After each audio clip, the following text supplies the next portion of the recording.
What's going on, everybody? Trevor Wilson here. Welcome back to the Bourbon Ranch. Today, I'm bringing you my top 5 budget bourbons of 2025. Have not done one of these in quite some time.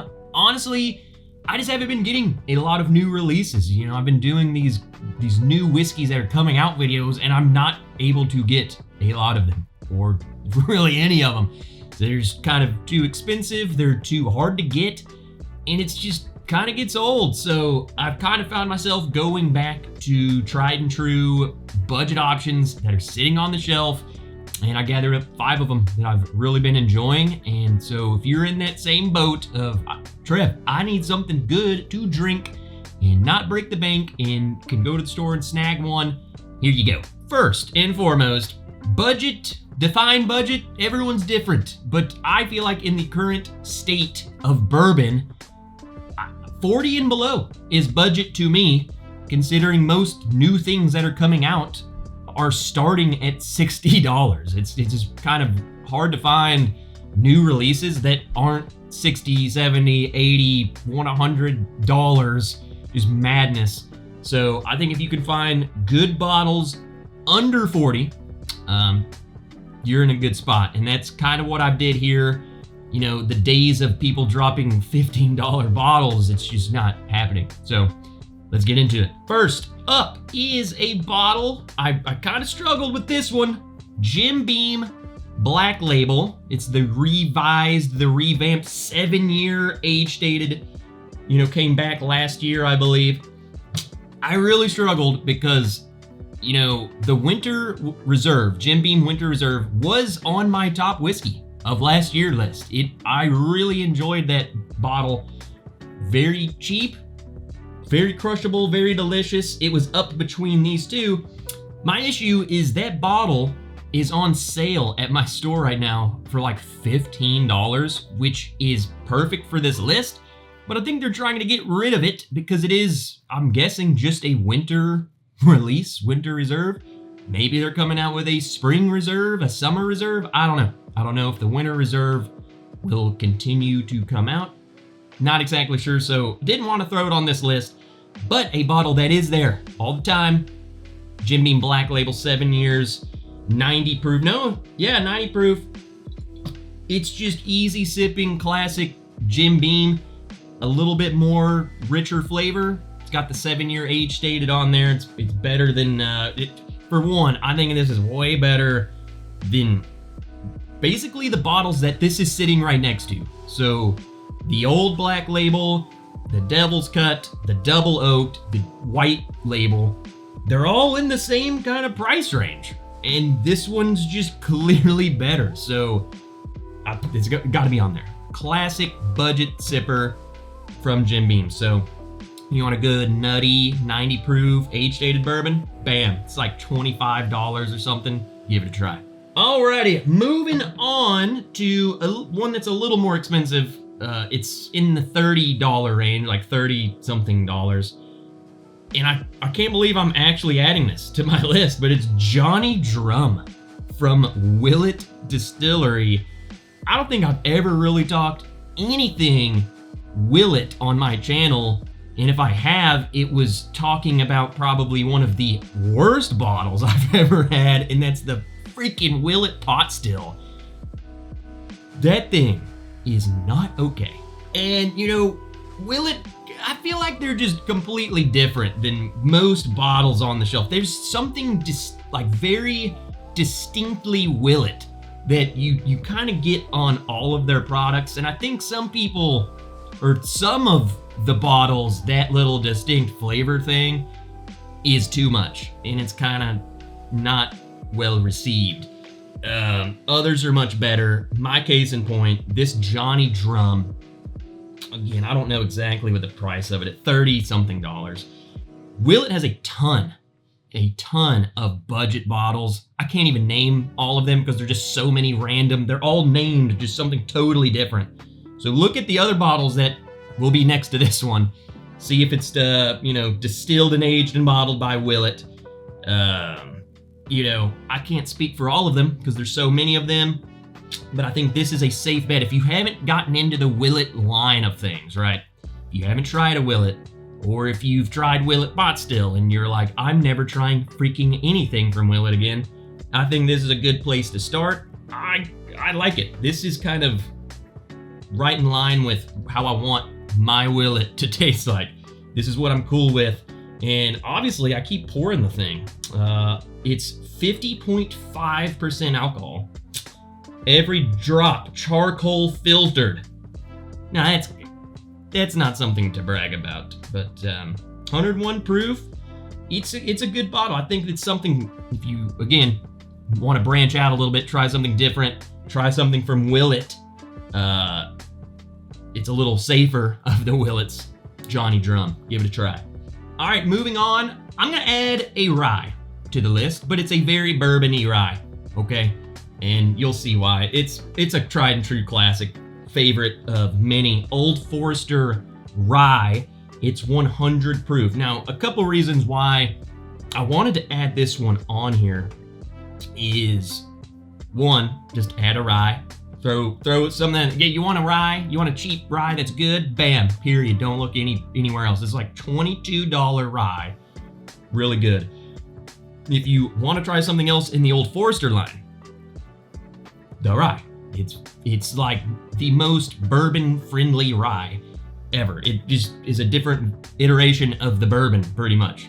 Two, I always speak highly of the 100 proof bourbon, and I drink it a lot. And this is just a tip for all of you. If you have that bottle that you just kind of drink and drink and drink all the time, you kind of start burning yourself out of it. This was like my break away from the 100 proof, because I just would always buy that bottle. And I just went like a whole year without the rye, and then went back to it. And it's like I'm rediscovered how much I loved this bottle. So I had to throw that on here. If you haven't had something in a while, go back. If there's bottles right now, you're like, man, I love that bottle. I just haven't had it in 2 years. Why? Go back to it, and it's like just falling in love again. All right, moving on to 2 bottles from the same distillery. And I feel like this is gonna be big for making my list. Both of these, I don't know how well some of you are gonna take this. So strap in, buckle up. All right, first up, drum roll please. George Dickel, Tennessee whiskey, bottled in bond. Oh yeah, I'm throwing Dickel on my list. And I don't wanna hear, well, that's Tennessee, whatever, close enough. George Dickel, bottled in bond.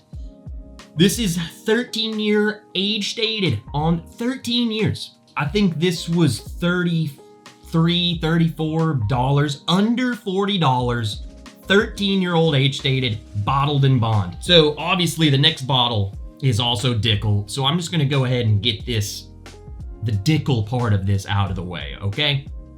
I think Dickel has carried around a stigma of just being a universally hated distillery. I can trace it back to one singular release of theirs and some of the stuff they were sourcing out to people. It was very minerally. I'm pretty sure it was one of these bottled in bonds, as a matter of fact. It was the famous Flintstone Vitamin Dickel. It was very minerally. It just kind of gave it a bad reputation. They were sourcing a lot of their age stuff to other people. So you're seeing all these 15, 16, 17-year-old releases from some random freaking person. And it was like, it's gotta be clearly Dickel. And then you try it and it would have that same like just gross Flintstone-y thing to it. This is so not that, okay? And I get it. Dickel, you can taste a Dickel and be like, oh, they have their flavor profile, just like anyone. You could try Jim Beam, that's that Jim Beam nuttiness. Buffalo Trace Cherry, and Dickel's got its unique identity, but they are just so freaking good and are way better than all of that negativity stuff that we had a few years back. I went back and gave this a try because I was like, what the heck? 13-year age stated, it's under $40. What's the worst that could happen? And the worst that could happen is that I love it and I want to buy more of them. You're getting the deep, dark complexity of a 13-year-old bourbon. I feel like it's at a perfect proof point, 100 proof. It's bottled in bond. It's so easy to drink, and you're getting much more than just a young, grainy, corny bourbon. It's rich and flavorful and cheap. So definitely is, if you have not had a Dickel ever, or if you have had that one and it really burned you, I think it's okay to revisit. I think you might actually find that Dickel is not the same as what all that negative cloud that's been following them, okay? So let's move this one out of the way and talk about number 5 on the list, which is empty because I love this, is the Dickel Bourbon. So they actually released a bourbon. You know, I know they love their Tennessee whiskey, but the Dickel Bourbon might actually be the most underrated bottle of bourbon on the shelf right now, in my opinion. Not even lying. This is like $28 just sitting there. I said, you know what? Why not? I haven't tried. This was the one that actually got me back into even trying the other Dickel stuff, because I was like, whatever, let me just, what the heck? Why not? I want to branch back out, see what it's like. And holy crap, this thing is good. You're getting every bit of that 8 years. You're getting a rich and complex, but easy sipping bourbon. I'm telling you guys, if you have just not, I have not really heard anyone really talk about this bottle. It does not have any sort of hype. It has no sort of, I feel like, following or loyalty to it. Like the way I talk about Old Forester 100 proof, man. I like, hey, you want to get something cheap and good? I always point them towards that. Well, guess what?